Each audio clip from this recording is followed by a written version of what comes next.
I'm just going to give a few little review on the practice of meditation as we've been doing it here. And as I mentioned, the first stage of meditation is learning how to get the mind reconnected to the breathing body. The breathing body is used as our anchor to the present moment. Actually, the breathing body is the only thing that we have that connects us really to the present moment, because everything else that comes and goes through our mind is usually connected with the past and the future. Things that you hear, see, taste, smell, touch, think about. It's being connected to the past, to the future in ways, and then dragging in attachment, aversions, worry, fear, anxieties, dragging the mind into so many different directions. So using the breathing and the body to anchor the mind to the present moment helps to gradually wean the mind out of its thinking. And the more purely physical vibrations that you can feel, whether in the breathing or the body, then the less time your mind has to wander in unnecessary thoughts of the past and the future. It is the natural link. The breathing body is that natural link or connection to the present moment. We'll talk more about that in the Dhamma talk in the afternoon.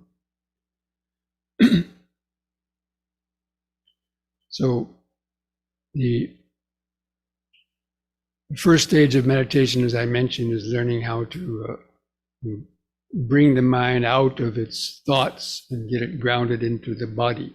You could say get out of your head and into the body, and develop that ability to keep the mind grounded there in the present moment. Now I say the breathing body because a lot of times people think meditation is just about watching your breath. Or some people may think, well, I just watch the body.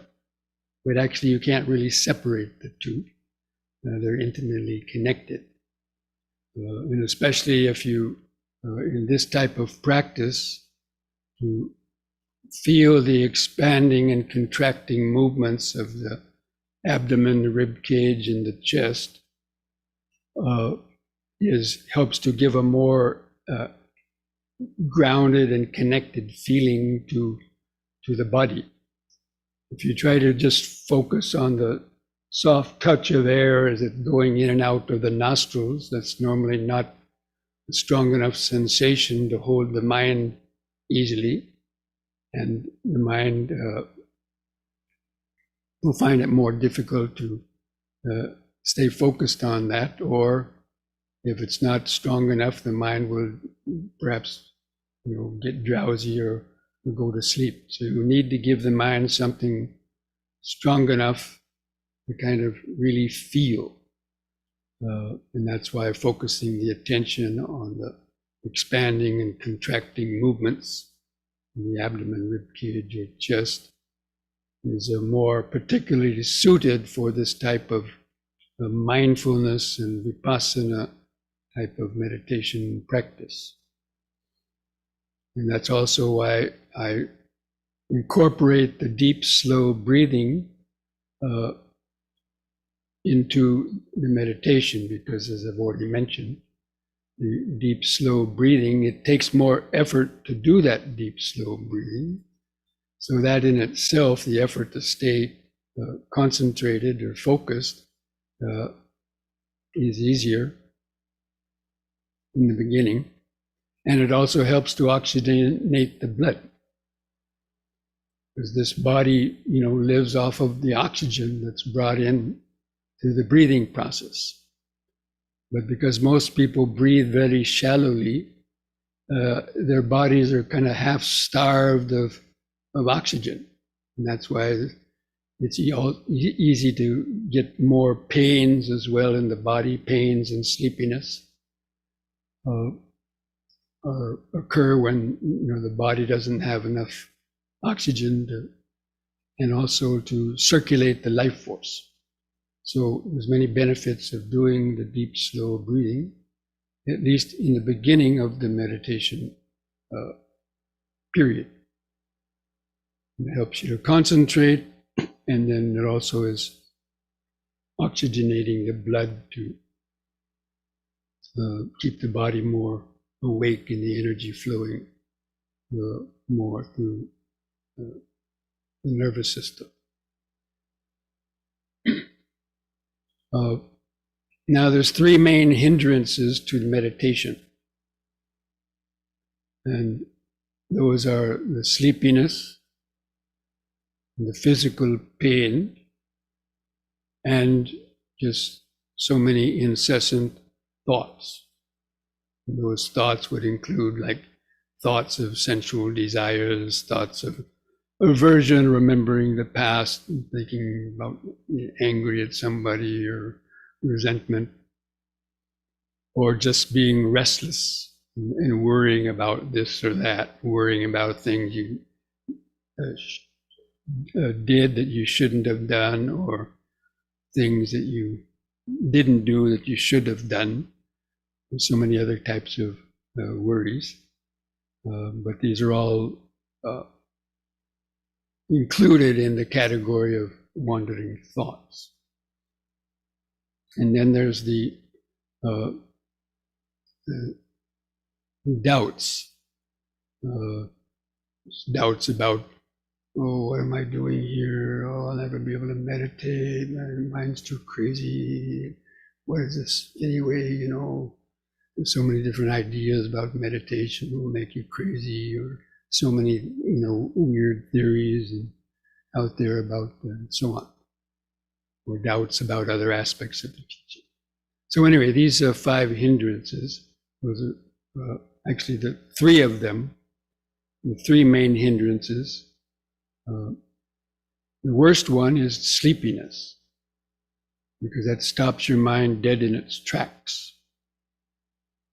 And there's a simile of having your head stuck in the mud when the mind is consumed by drowsiness and sleepiness.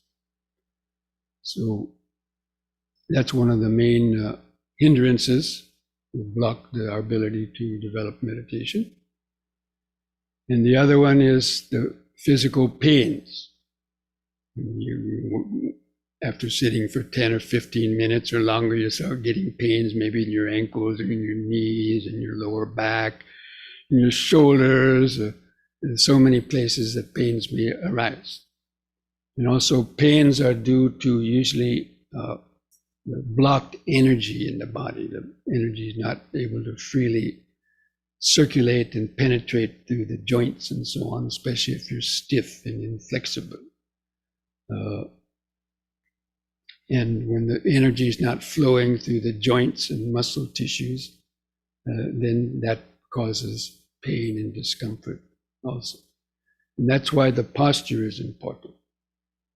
And while also doing some yoga exercise is very useful to do before you sit down to meditate. Because the yoga exercises helps to loosen up the joints, and also doing the deep breathing while doing the yoga exercises helps to sort of energize the whole body-mind system so that we'll stay awake during the meditation. Because again, sleepiness is one of the main hindrances. So that doing the yoga and the deep breathing at the beginning is a way to help minimize those 2 hindrances of sleepiness as well as the pain.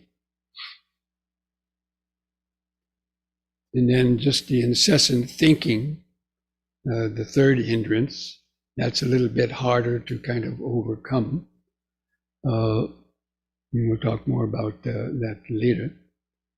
But so what most people call meditation, when people say they're meditating, at least in the beginning, most people's meditation is learning how to deal with those hindrances. And you have to be mindful to notice the hindrance. That's why mindfulness is very important. It's the first mental quality that we cultivate.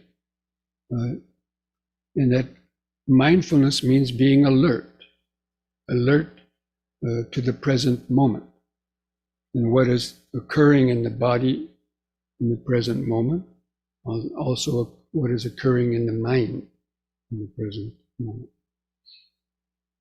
Because if you're not aware that your head is drooping down and that the mind is getting drowsy, you wind up sitting like that for a long time, not even knowing that you've lost the meditation object.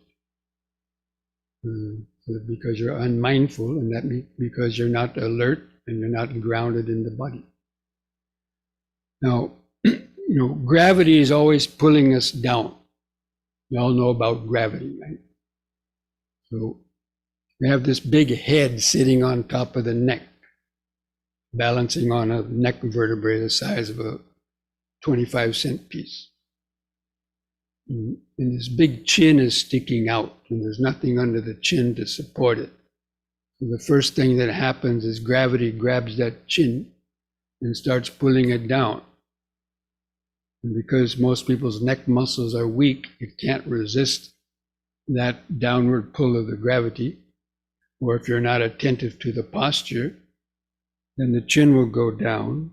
When the chin goes down, it causes the shoulders to kind of cave inward, and you start slouching.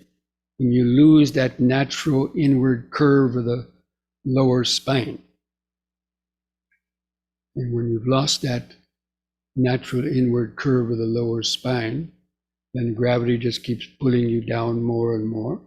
And that puts a lot of stress on your joints, the joints of your shoulders, the joints of the spinal column and the back. And that's why a lot of pains arise because of that. Because one is not mindful of the posture. And that's why I include the mindfulness of the posture at the first part of meditation too. Because again, if you're not mindful of it, you won't be aware of that slouching, and then the mind getting drowsy, or if you're not drowsy, you'll just be lost in your thoughts. So that the natural inward curve of the lower spine, it's there for a reason. Nature made that for a reason. What was that? To support the weight of the upper body. So half the body's weight in bones and flesh is from the waist upwards. And so that's a lot of weight, perhaps 50 or more pounds for most people. It's pressing down. And so that's the inward curve of the lower spine helps to resist that downward, all that weight. And that's why it's important to maintain that natural inward curve of the lower spine in order to maintain the posture.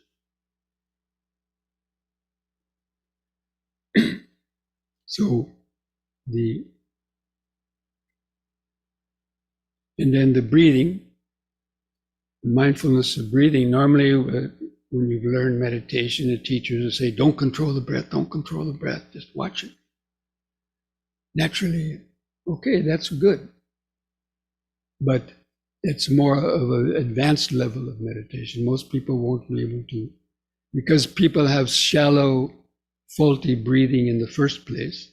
The breathing is very short and shallow. And because of that, the cells of the body are half starved of oxygen.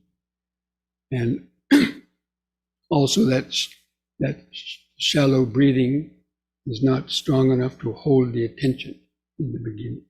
So that's why doing the deep, slow breathing is useful in the beginning for those purposes I've already mentioned, about oxygenating the blood and also giving the mind something more tangible to feel and to help stay more focused. Because if you don't have something to feel, to really hold your mind, it will, either escape into drowsiness or it will escape into wandering thoughts. So I'm just saying that to just provide a kind of a rationale for this, the purpose of beginning the meditation practice in this way and paying attention to both the breathing and the posture. And then the wandering thoughts. It's because we don't have anything else to think about, so the mind naturally gets lost in its thoughts. So that's why the sitting body, the breathing in the sitting, gives the mind more to feel and observe, and even to contemplating it. You're reminding yourself that the body is sitting and breathing. Now, actually, the word mindfulness in meditation means keeping the mind in the middle. It's the same root as medicine, or the same root as mediation, or the same root as media. It means something that's sitting between two sort of opposites. So medicine is a bridge between sickness and health. Mediator sits between arguing people to resolve their problems. Media sits between different opinions and so on. So what we're doing is we're keeping the mind in the middle between the past and the future. So normally the mind is moving between the past and the future. So those are the two extremes, being lost in the past and being lost in the future. So keeping the mind in the middle is the function of the breathing in the body. That's in the present moment. So and there's other aspects of that too. The present moment in the middle is also being in the middle between pleasure and pain. Not getting lost in pleasure and not getting lost in the pain, and keeping the mind in the middle.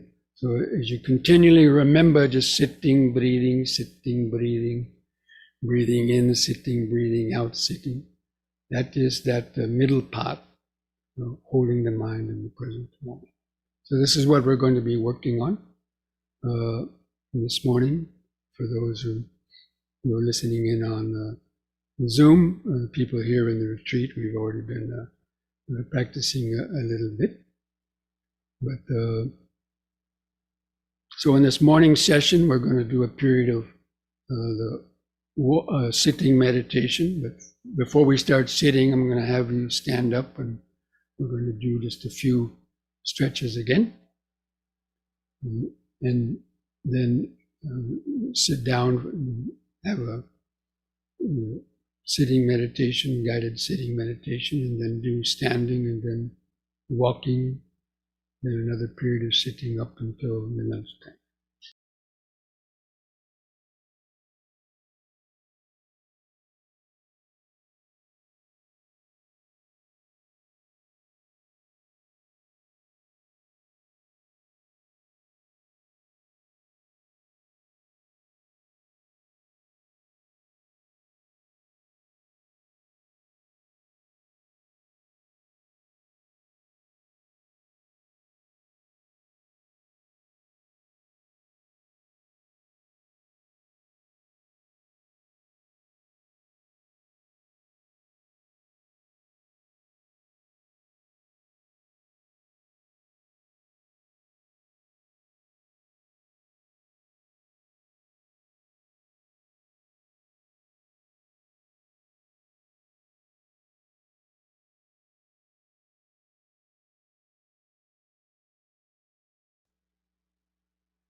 Just try to sit straight, aligning the back of the head in a straight line. And keep the chin lifted up level to the floor.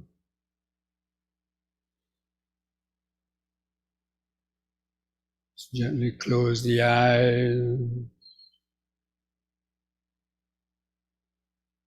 Feel the head balanced on top of the neck.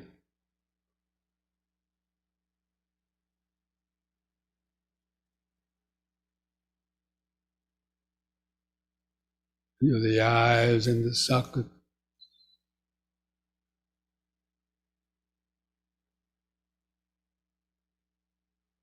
From that point behind the eyes, let the awareness open up a bit to feel the outline of the sitting body.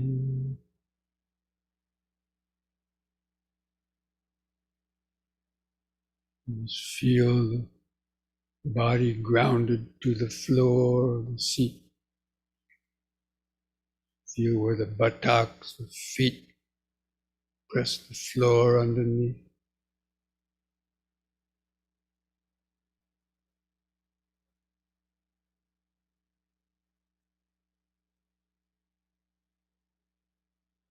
And feel your toes, subtle tingling sensations in your toes.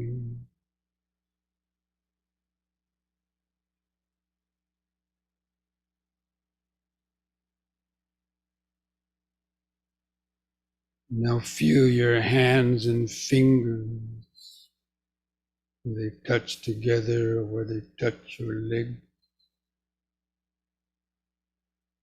You feel the subtle pulsation, tingling sensation, hands or fingers.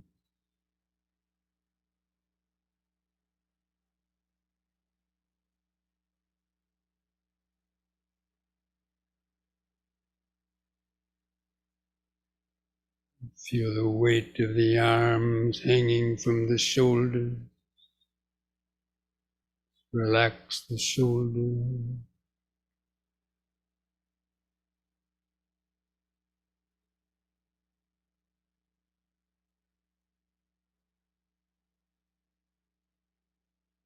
Feel the natural curve of the lower spine, the inward curve.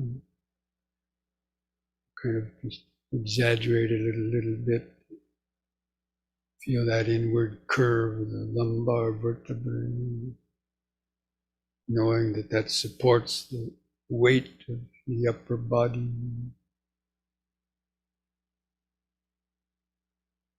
Try to maintain it, not straining at it, just maintaining the natural inward curve.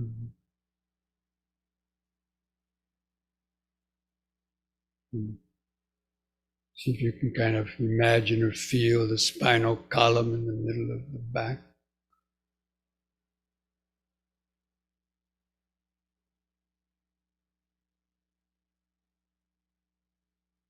Feel the head sitting on top of the spinal column.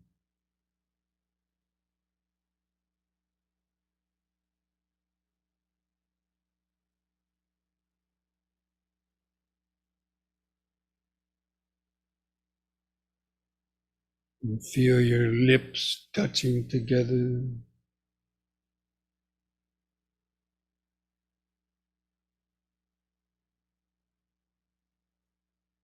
The upper lip touches the lower lip. You might feel the sensations of dryness or moistness in the lip.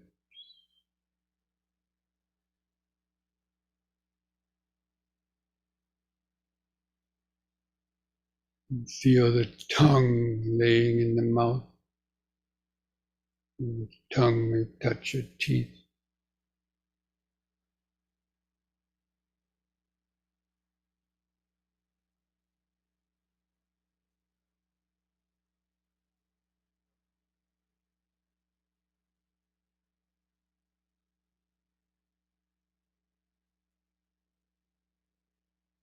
And feel some other little prickling sensations on your face.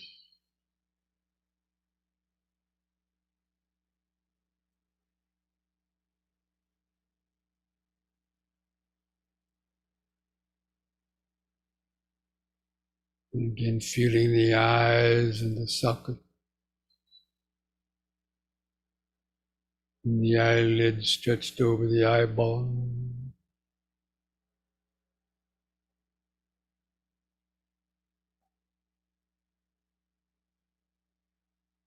You can feel those subtle eye movements. Relax the eyes.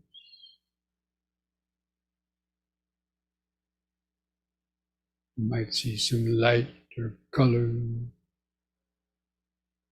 or just darkness. Again, from that point behind the eyes, start to feel that outline of the sitting body.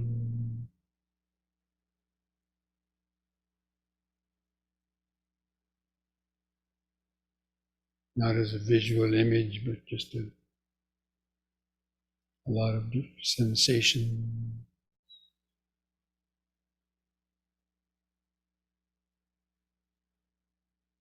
Try to hold that outline of the sitting body in the mind's eye. Our fleshy eyes see the outside world. The mind's eye, the eye of awareness. Feel the inner world beneath the skin.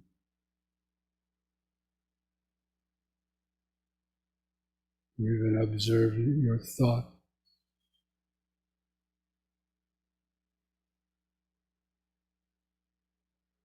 Now again, begin some deep, slow breathing.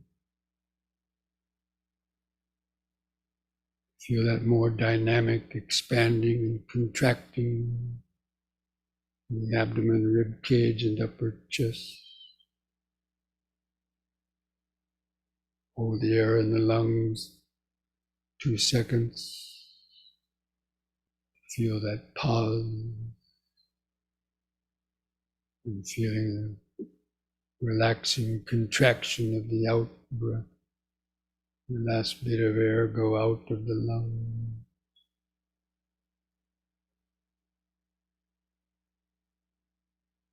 Let's try to take several more deep, slow breaths like that.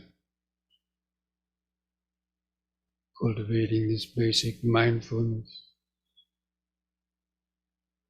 Breathing in, letting go of the past and future.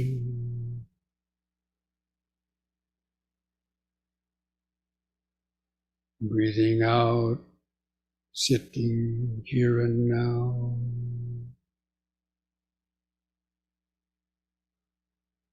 Breathing in, letting go of the past and future.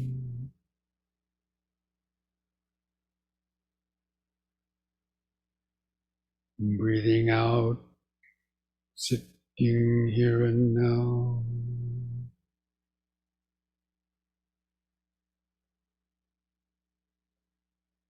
Breathing in, feeling the whole body.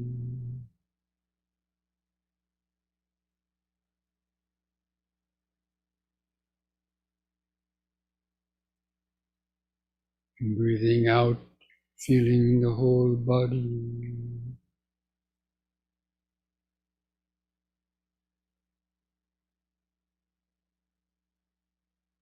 Now we're going to count the breaths from 1 to 10.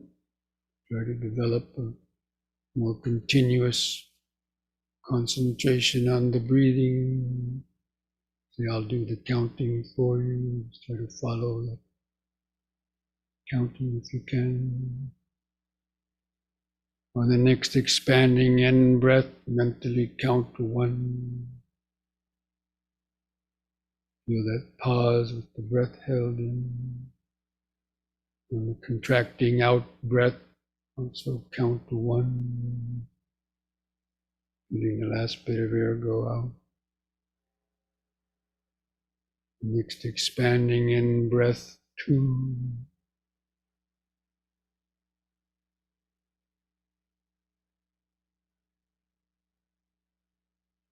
Contracting out breath 2.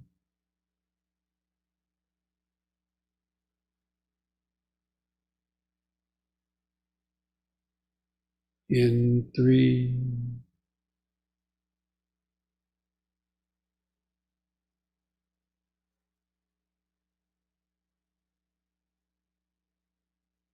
Out 3.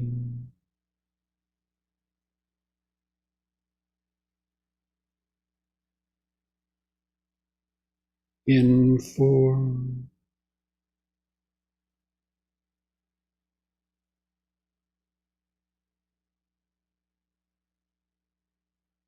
Out 4.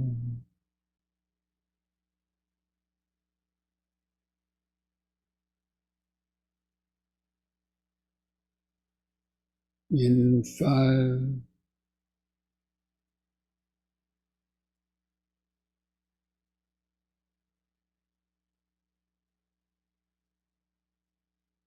Out 5.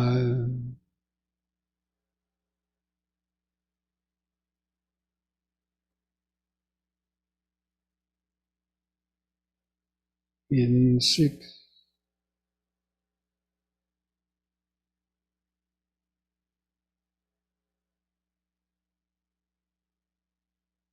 Out 6.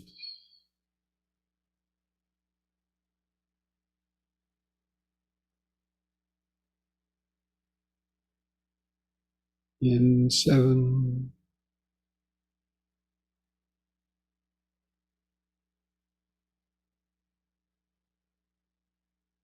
Out 7.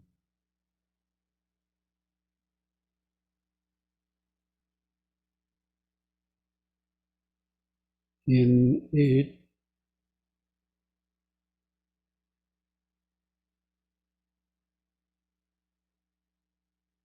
Out 8.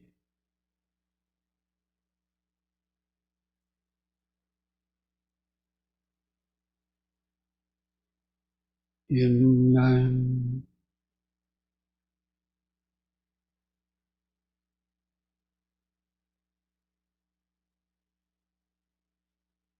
Out 9.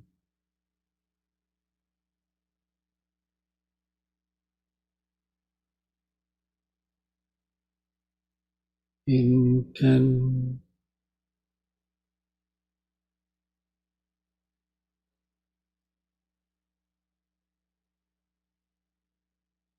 Out 10. Discontinue the counting.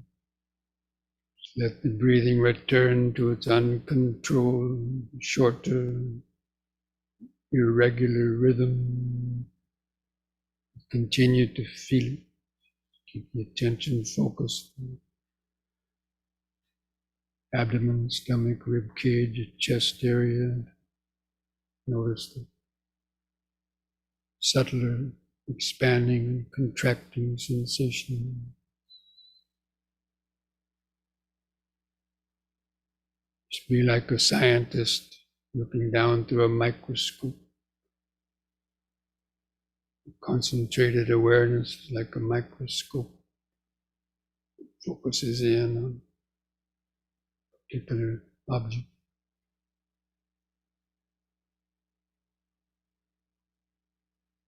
Try to feel subtle sensations of the clothing rubbing against the skin of the stomach, rib cage, your chest. It expands and contracts. Notice several different little sensations.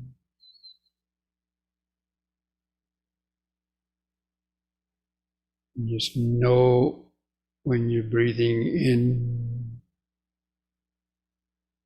and knowing when the breath is going out.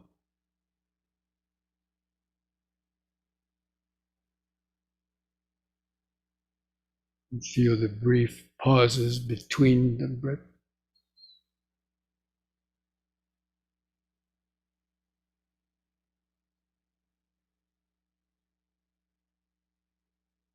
Just make that the main focus of your concentrated awareness.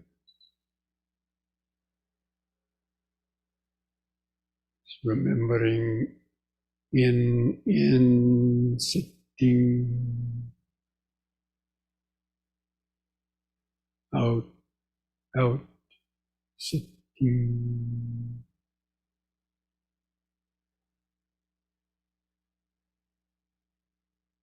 It's the natural connection to the present moment.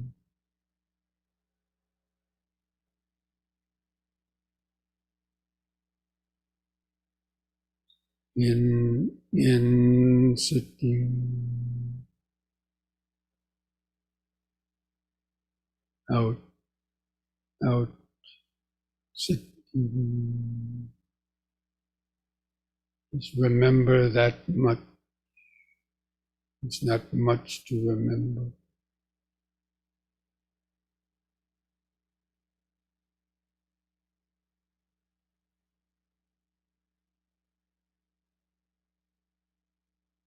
It's breathing body here and now.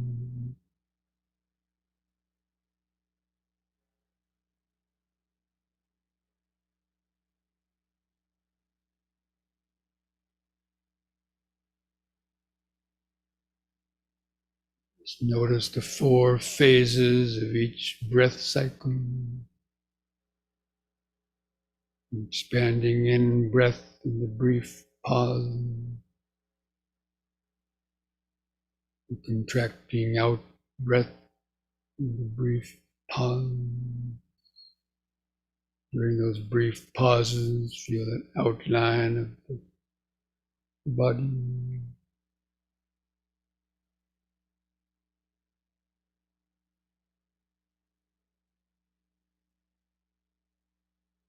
Over and over and over again.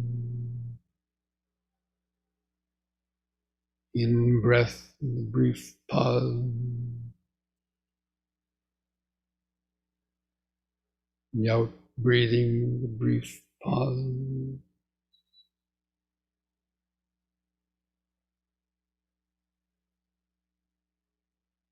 Breath by breath, moment by moment.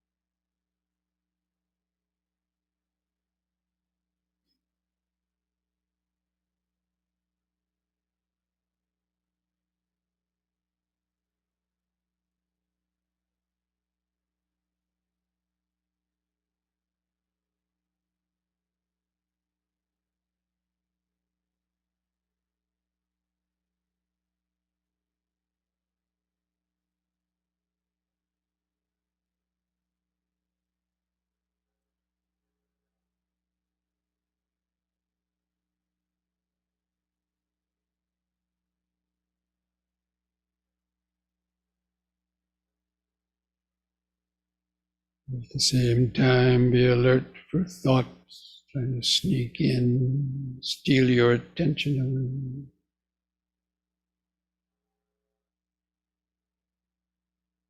away. Get caught up in thinking, recognize it as thinking. Gently let go of the thought. A deep, slow breath, bring the mind back into the body.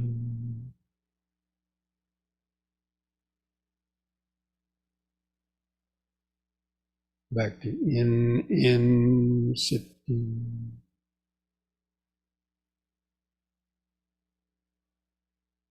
Out, out, sitting.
Still have a lot of thoughts. You're counting your breaths from 1 to 10 again by yourself. You get lost during the counting, start again at 1. So you can count the breaths from 1 to 10 without getting lost.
Stay awake, alert, moment by moment,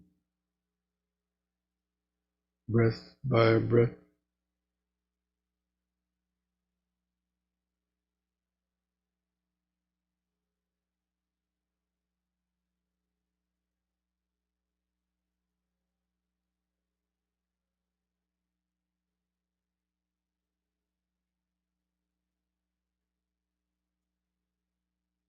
Turn up the power of the mental microscope to notice subtler detail, sensation in the breathing body.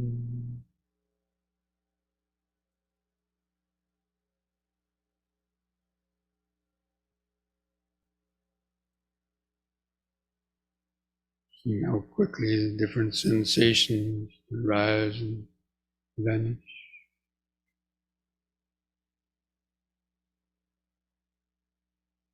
The in-breath arises, vanishes. The out-breath arises and vanishes.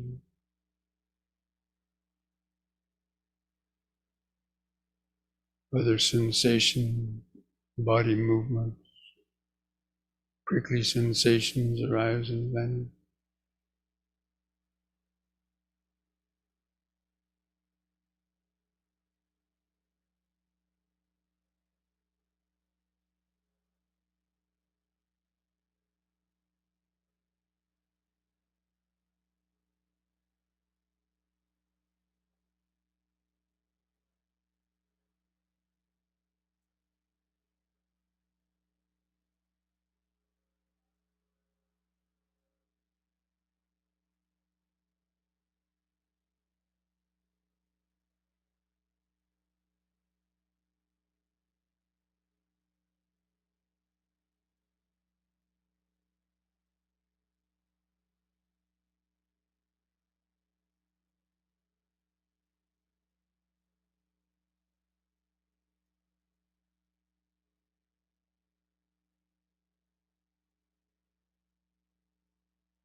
Many aches or pains pull at the mind. Be aware of those painful sensations as they well up, come to a peak, change, diminish, and vanish. Keep the body open and relaxed around them.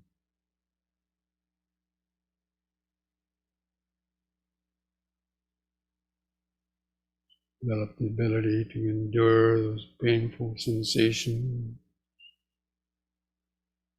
longer without moving. All of them are impermanent. They just come, stay a while, and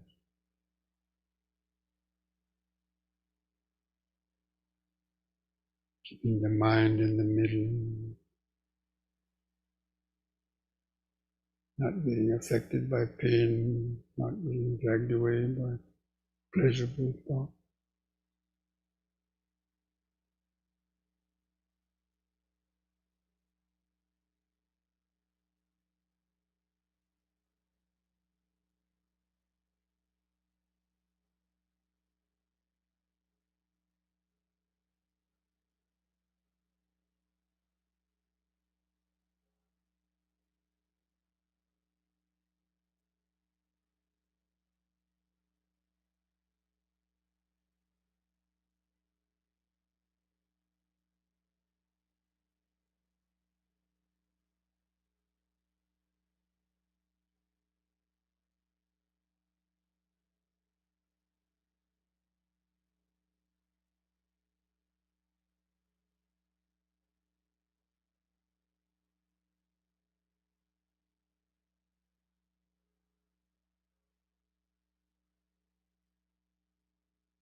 From time to time, take a few deep, slow breaths to help re-energize the nervous system.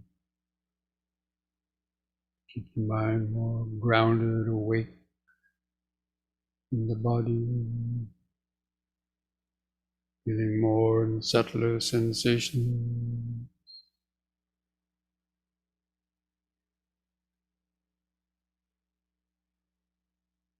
Around and through the breathing awareness, feel other sensations coming and going.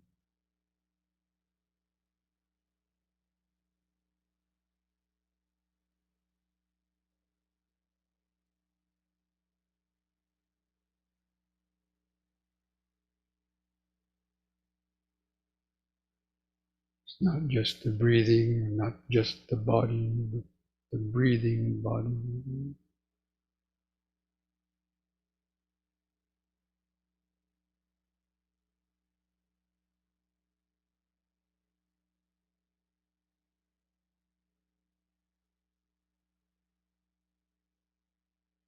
Just feel that organic, alive, that breathing body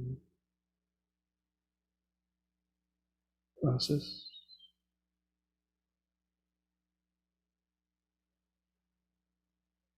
It's your real home.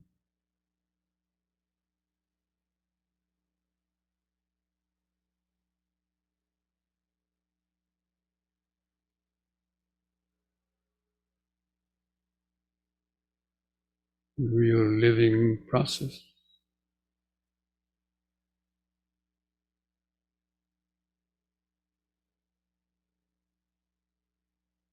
Always there, just beneath the skin.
We lose that connection to the breathing body,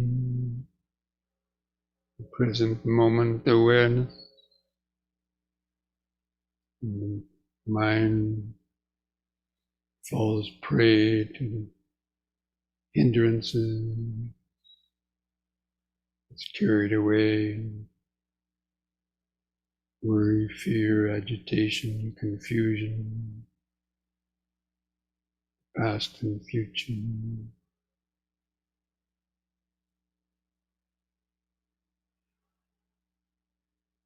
This breathing body is the lifeline, or the life preserver, for the mind in the present moment, to keep it floating.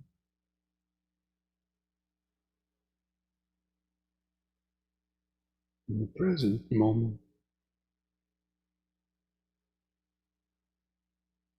body sensations coming and going, sounds coming and going, thoughts coming and going. The awareness resting in the middle, not being carried to the right or left, above or below.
What kind of thoughts arise in the mind based on that sound vibration?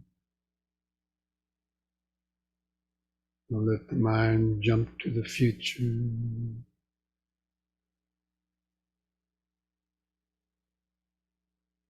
Place the hands mindfully at the edge of your knees. On the next in-breath, stretch your head back, pull the hands against the knees to arch your spine. Hold it a few moments.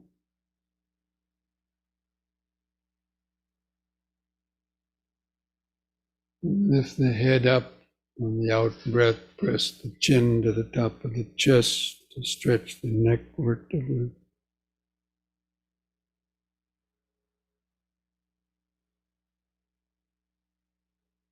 Lift the chin up level on an in-breath. Relax on the out breath. Just keep the mind lightly focused on the body. Then begin unfolding your legs to relieve any discomfort. Be aware of the changing sensation. Stretch the legs out.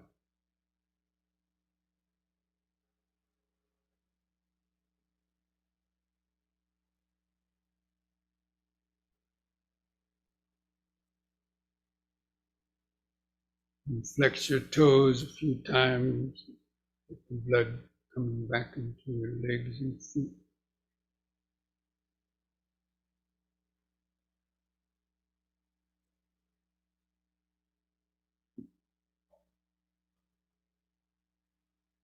Keeping the feet heels about 6 inches apart, make some circular movements with your feet and ankles, nice even circular movement a few times in each direction.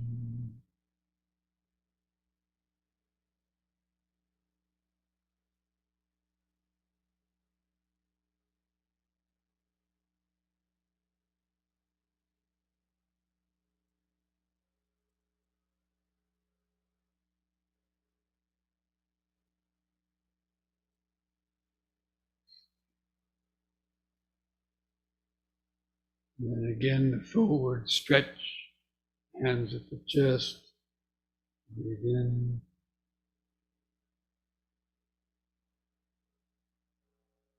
Out breath, touch the chest and reach forward. You hold on to your toes or feet. You can't reach the feet, you hold on to your lower leg. Pull with the hands, stretch the spine forward, and your head forward and downward. Let those little bones at the base of the spine stretch out.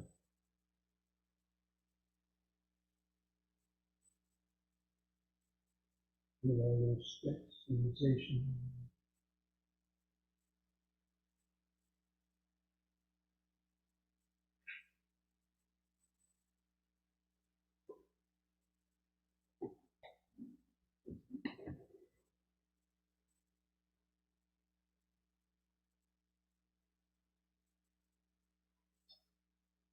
Breathe in, straighten up.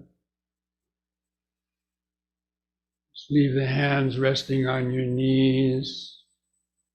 Just close the eyes. Just mentally feel the body exactly as it is. Buttocks and heels pressing the floor. Legs stretched out straight. Hands and fingers on the knee.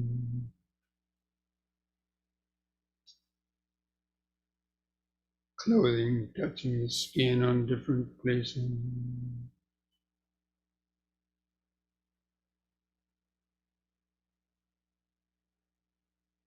Head balanced on top. Different sensations on your face.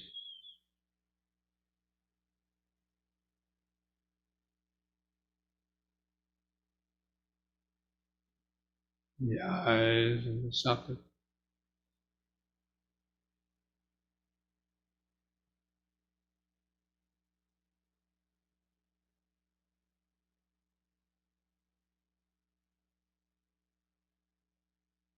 Feeling, observing the body exactly as it is, here and now.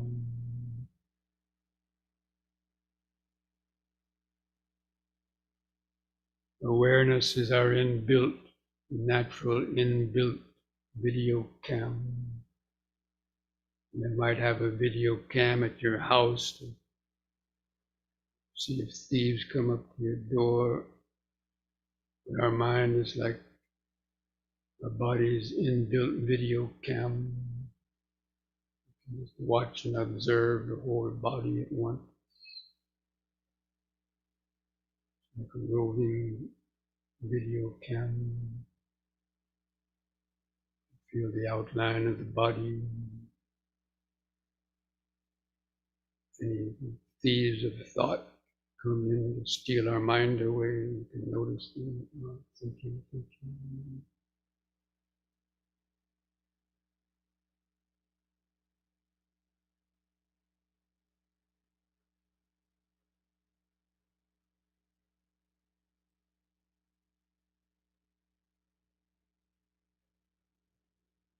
You now draw each foot up one at a time towards your mat.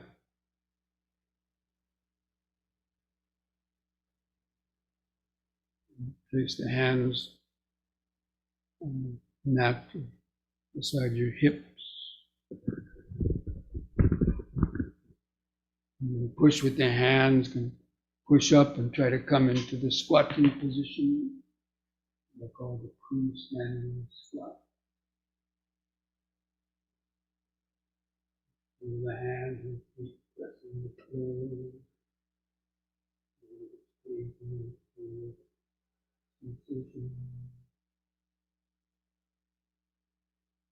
And on the in breath, the muscles of the legs.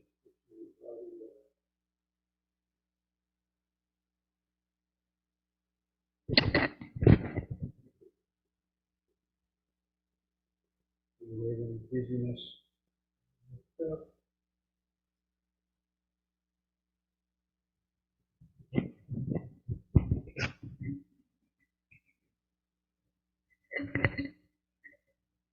Stand up straight.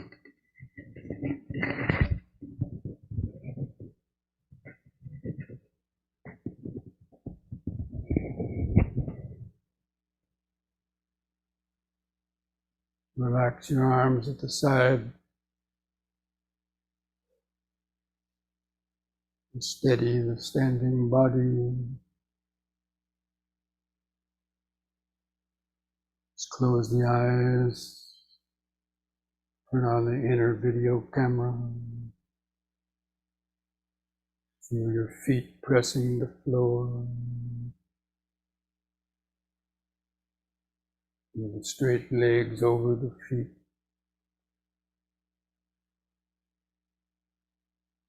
Hands and fingers.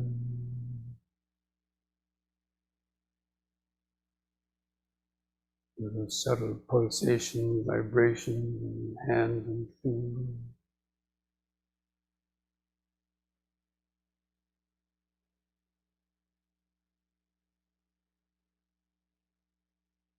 Feel the weight of the arms hanging from the shoulders. Relax the shoulders.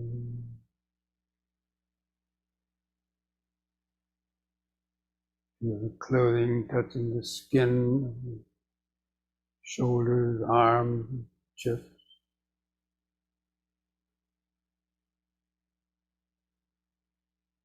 Take a couple of deeper breaths to feel it. Expanding and contracting the chest.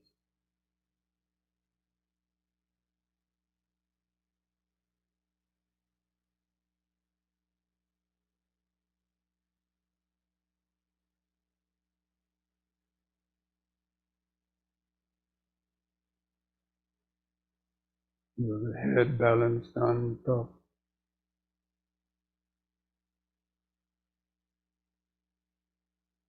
Sensations on the face. Lips touching together.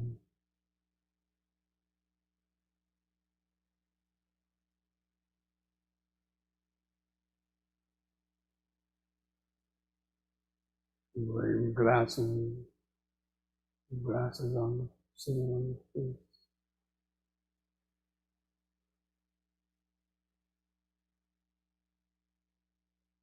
Feel the hair on your head.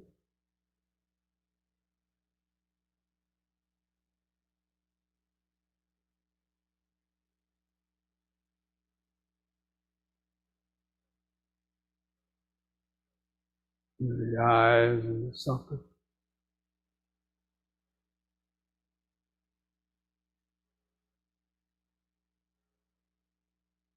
And then try to feel that outline of the whole body.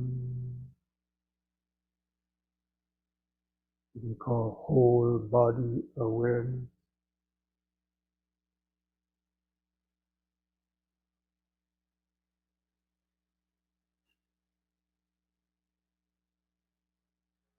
And then take a few deep, slow breaths with the blood flowing in that standing body. Breathing in, hold the air in the lungs a few seconds. Feel that subtle exhilaration of oxygenating blood, charging up the cell.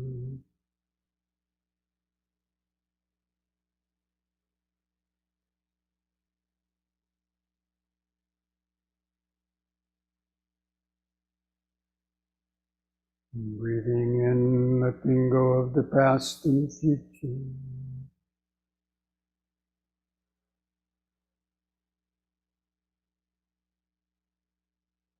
And breathing out, standing here and now.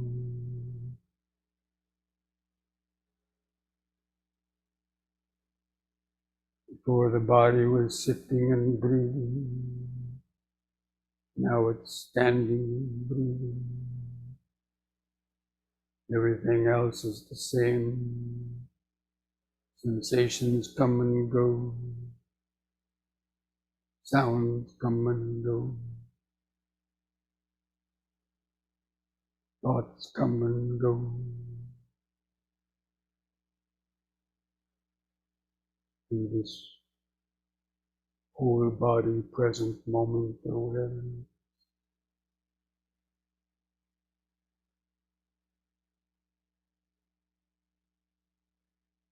Try to get a sense of that. Organic beauty, simplicity, standing, breathing body, here and now.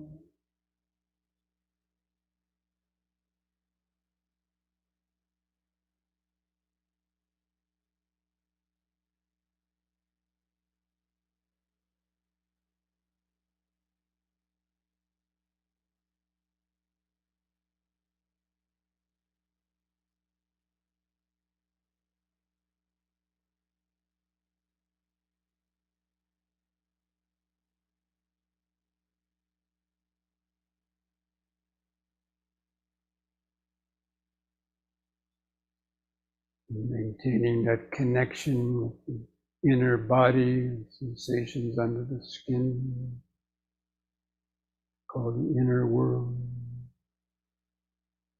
At the same time, you're hearing sound vibrations of the outer world, coming and going.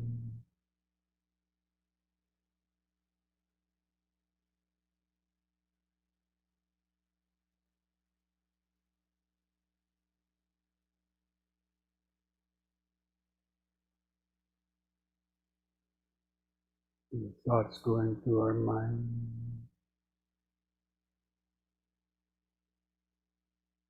There's always two things always going on. There's the material vibrations going through the body nervous system, body sensation, sound, smell, taste. At the same time, the mental world, ideas, thoughts, wanting, memory.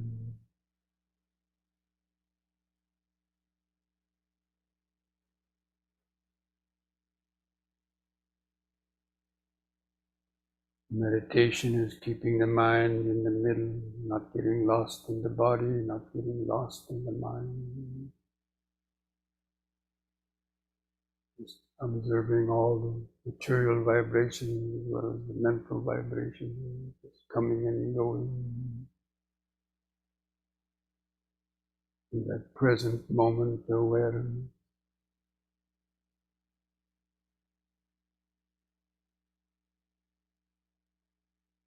That's meditation.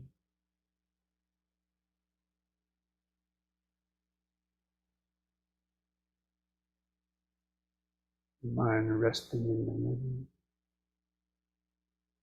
Awareness resting in the middle.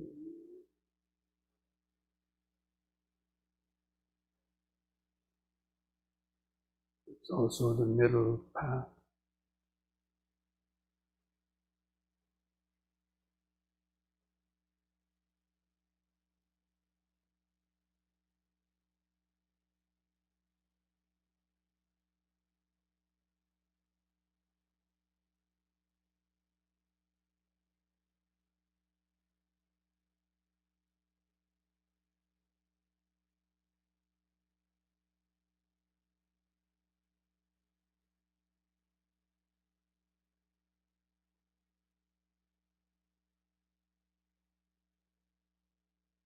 Okay, now we're going to do some walking awareness around in the room. So you need to move the cushions from this side, move them in toward the middle. And you don't need to move those in, just keep it about a 3-foot pathway on that side so people can walk in there without stumbling over something.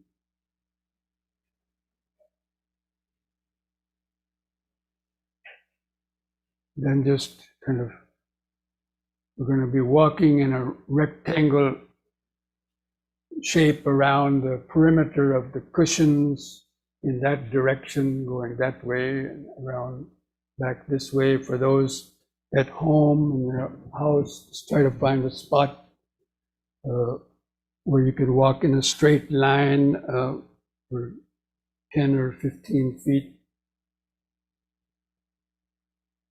And we're going to want to focus the attention on the movements.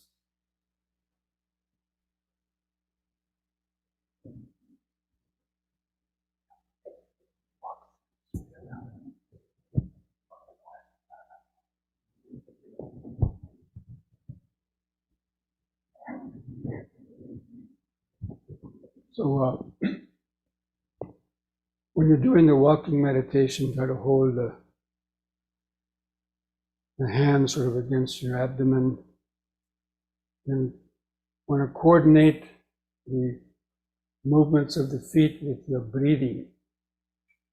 That helps to bring a more harmony into the body and mind. So on an in-breath, as you're breathing in, you lift the foot off the ground and swing the foot forward. On the out-breath, you press the foot to the floor and shift the upper body forward, getting ready for the next step. And the next in-breath, foot lifts off the floor, swings forward.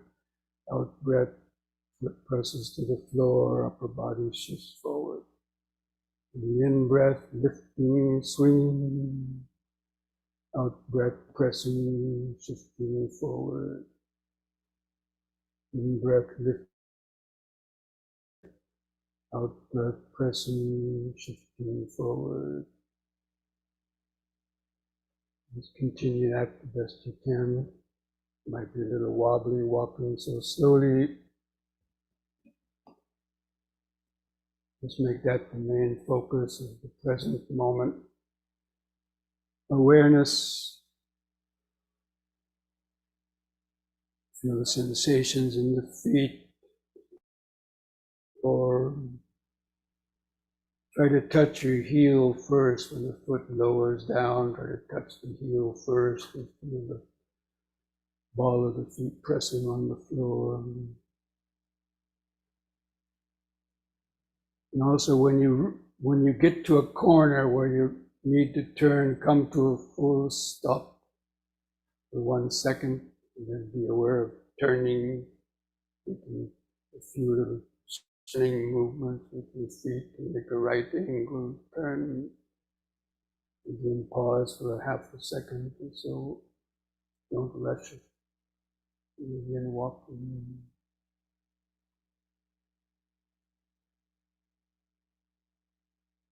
Don't walk so slowly, you get a long gap.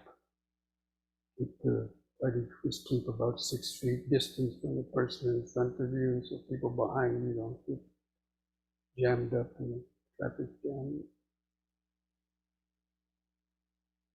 You have to speed up or slow down according to the situation.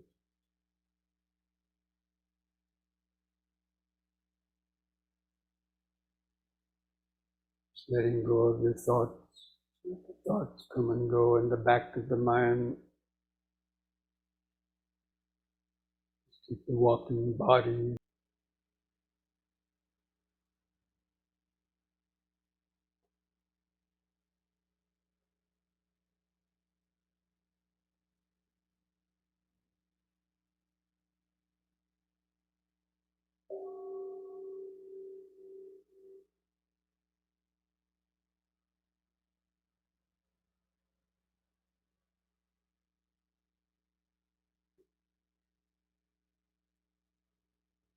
Dukkha pata ca nidukkha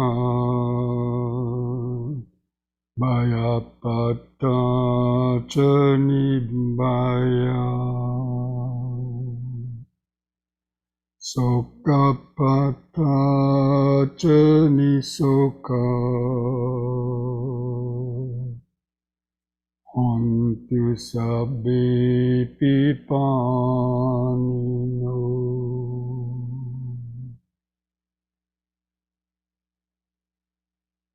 May the suffering be free from suffering. May the fear struck be free from fear. May the grieving be free from grief.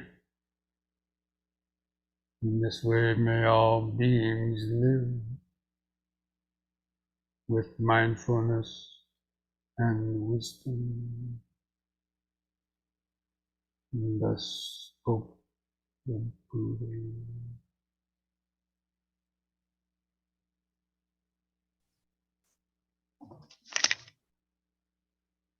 Just mindfully place your hands at the edge of the knees.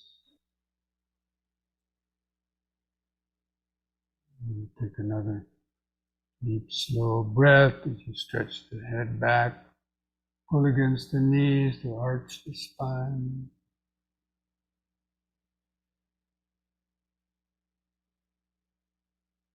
Lift the head up. On an out breath, press the chin to the top of the chest. Stretch the neck vertebrae.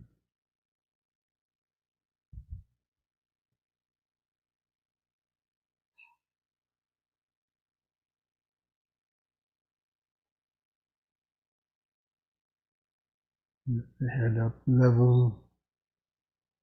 Relax on the out breath. Still keep the mind focused on the body. So we're coming up to the lunchtime now. In retreats like this, we try to do everything that we do, we try to do in mindfulness, and also to understand why we're doing it.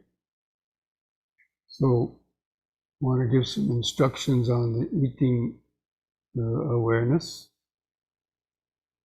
And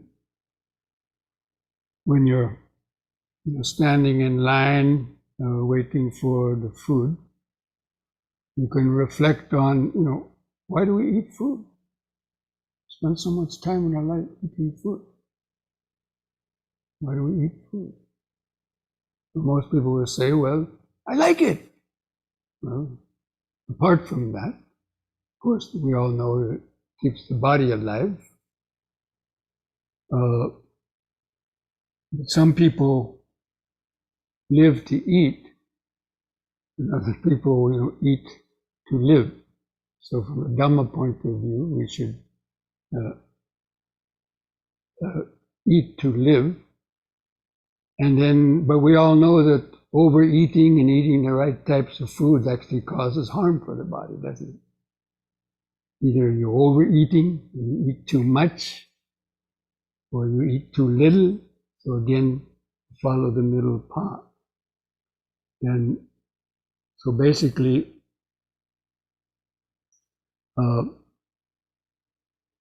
and then we all want to live, of course, but then what's the purpose of living? Well, I want to see my grandkids graduate from college. Or any number of other reasons we have. I'm not belittling that or anything like that.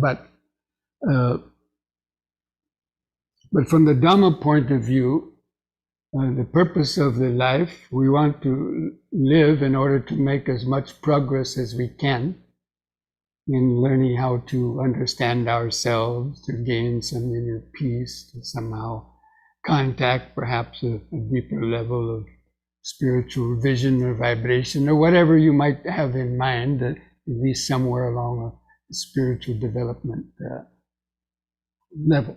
Because, we don't know when we might die.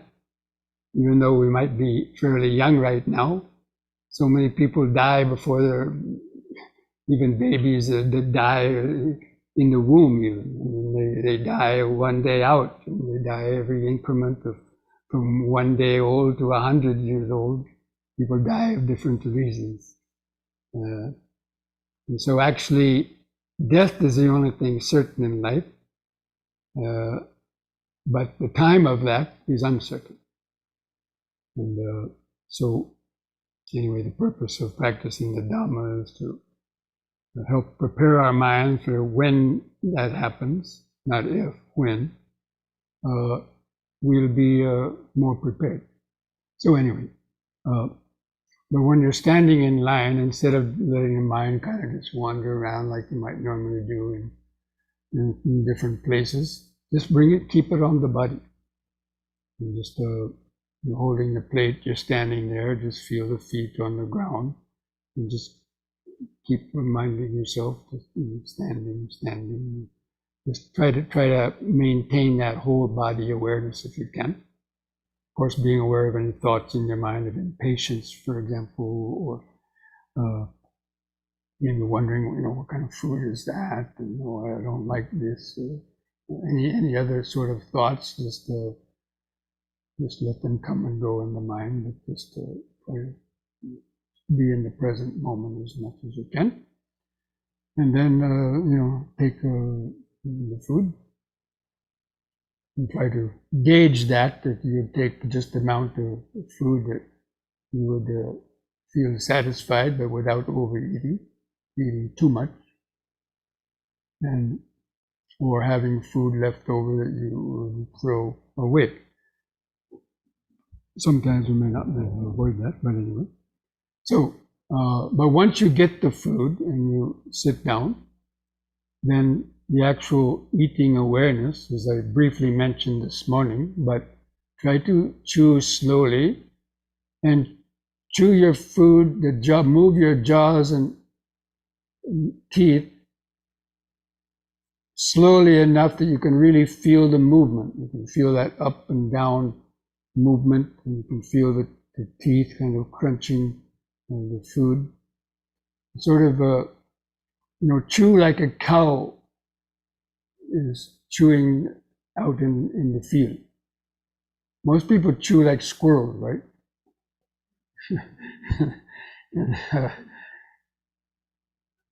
But chew like the cow out in the pasture. But you don't have to slobber on yourself like cows do. But anyway, but especially be aware of the tendency to rush. And actually, there's a saying in the spiritual traditions that a person should chew the food at least 35 times, mouthful of food 35 times, to break down all of the food so your stomach doesn't have to work much to digest the food. The digestion should happen in your mouth. because the more you chew, that secretes ptyalin, which is a digestive juice that comes out of the glands and helps to start digesting the food while it's still in your mouth. And then, but anyway, chew the food until it becomes mostly, like almost like soup. And then mindfully swallow. You get to that point, we're going to swallow, then really mindfully swallow, feel the muscles in your throat going down.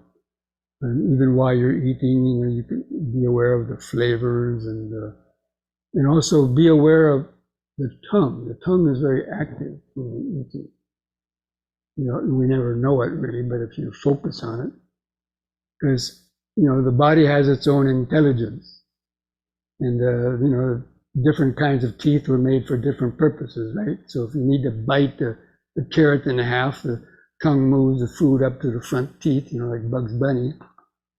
And then if you're going to crunch lettuce or crunch something else, it shifts it to other teeth. And so when you're chewing slowly, you can actually observe that and make that the focus of just being in the present moment. And then it comes to the moment of swallowing, feel that swallowing. And while you're doing that, don't be getting more food on your spoon or fork. Once you put the food in the mouth, put the hand down and just fully concentrate on that whole process until you swallowed. And then try to be aware of that thought, the desire to get more. And then mindfully to be aware of the hand reaching up and your spoon gathering food on going through that whole process again. Just trying to be with that, grounded and centered during that process, letting go of the thoughts, various thoughts. You want to rush, again, the tendency to want to rush, tell yourself to relax, plenty of time. And then afterward, of course, taking the food into the plates into the kitchen as you did in the morning. Try not to drop any food around, or you can sit outside. There's several TV trays or a few, and there's some other tables out there. And Mita might come around trying to beg you food. She needs enough to eat. But anyway, so just spend the time eating the lunch like that. And then afterward, there's going to be a break until about 1:45. That means we'll ring a gong before that, maybe 5 minutes or so, 10 minutes before that. And then come back down, and then I'm going to be giving a longer Dhamma talk. So during the lunch break, if you don't feel the need to lay down or rest, then, take a walk outside. Very nice weather today. And do some walking meditation, out in the back area, out there, out in the nature. Feel the breeze of the sun on the skin, and but again, just being in the present moment, and just, stop and stand once in a while and take a few deep breaths and kind of just feel the vibrations of nature, which means just those present moment vibrations, whether it's inside your body or it's the birds chirping or the breeze and so on. So like that, try to do that break period. And then we'll carry on in the afternoon. Okay? So those of you who are also tuning in over the Zoom, hopefully you can also try to practice mindfulness of eating. Even if you're not going to have a big lunch now at home, you can just mindfully, just for the experiment, take a grape or a piece of fruit or something small and just, practice that kind of mindfulness of chewing and swallowing and so on. Actually, here in the retreat, how many people nowadays, there's a lot of talk about diets and all this kind of stuff in the world, right? People wanting to have diets and how to lose weight. And so there's a talk about intermittent fasting. How many people have heard that term? intermittent fasting. Or somebody came up with a term, I think it was somebody said 6 and 18, 6-18. That means in one day, you limit your diet, your eating to a 6-hour period. It's like monks do. Usually it's between 6 in the morning and noon. It could be some other time period, but if you consume food only during a 6-hour period and you give your body and digestive system an 18-hour rest.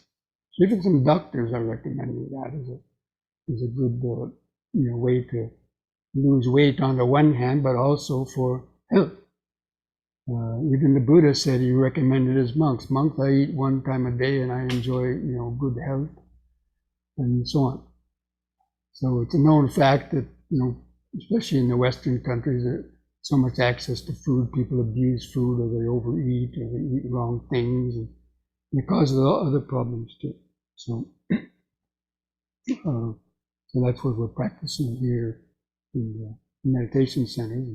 Actually, some people have come on retreats and they say, "Oh, I like that," and they actually incorporate it into their daily lives at home because they felt that, wow, it's a good thing.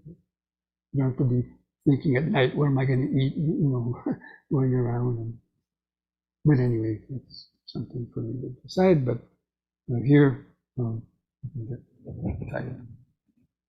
okay. So just during the break, just always remember, ask yourself, what is this body doing right now? It's the main thing. What is it doing? It's standing, it's sitting, it's laying down, it's walking. Even if your head is turning to the right, the head is turning this way, the head is turning that way, your arm is lifting up, it's stretching out, it's bringing it back, or it's bending over. And just to mentally understand and know that that is a very valuable and important part of mindfulness training, because it really gets the mind into the present moment. So the more you can exercise that, make it a kind of a more of a habit, that will be very useful for you also when you go home and in daily life. Okay, so go ahead and slowly stand up, and we're going to be going down to the